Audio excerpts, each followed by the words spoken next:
Sveiki, draugi! Vienu vai citu iemeslu dēļ mēs kādu laiku nevaram strādāt pilnas slodzes darbu, bet mēs visi vēlamies, lai mums būtu kāds personisks neatkarīgs ienākumu avots kaut kādiem pašu izdevumiem, kurus mums nepatīk iegūt no ģimenes galvenā ienākumu guvēja.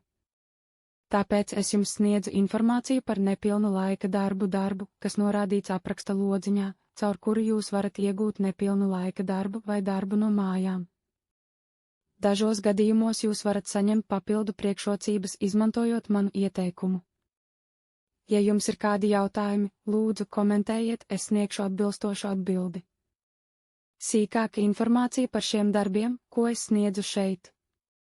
Pirmkārt, tā ir lietotne pelnīšana, izmantojot vietni Sika, kurā mums jāiegūst daži nelieli darbi, kas saistīti ar atbilžu sniegšanu uz dažādām aptaujām, dažādu videoklipu skatīšanos, veicot citus uzdevumus tiešsaistē, komentējot dažus jautājumus, izgriežot un ielīmējot darbu, izgriežot un ielīmējot sludinājumu.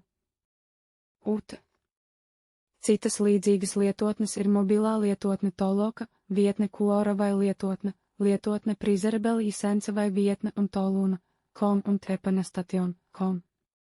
Es pieminu visas šīs lietotnes vai vietni, jo viena lietotne vai vietne var būt noderīga piemērota vienai un citai. Darbs ar vienu lietotni vai vietni var būt piemērots jums, bet citas var būt piemērotas jebkuram citam, ņemot vērā atšķirīgo izglītības līmeni, prasības un darbam pieejamo laiku.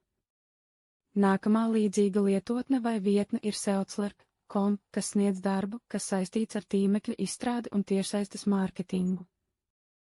Jūs varat izmēģināt visus pa vienam, un daži no tiem var būt jums piemēroti, un jums būs jāiegūst darbs un nauda no šīm vietnēm. Visas šīs vietnes ir pazīstamas, un mēs varam tām uzticēties, ka viņi tiešsaistē samaksās laikus. Tomēr, ja jums rodas kādas grūtības, varat sazināties ar mani, komentējot šo apraksta lodziņu, un visbeidzot novēlu jums labu un veiksmi jūsu jaunajā uzdevumā.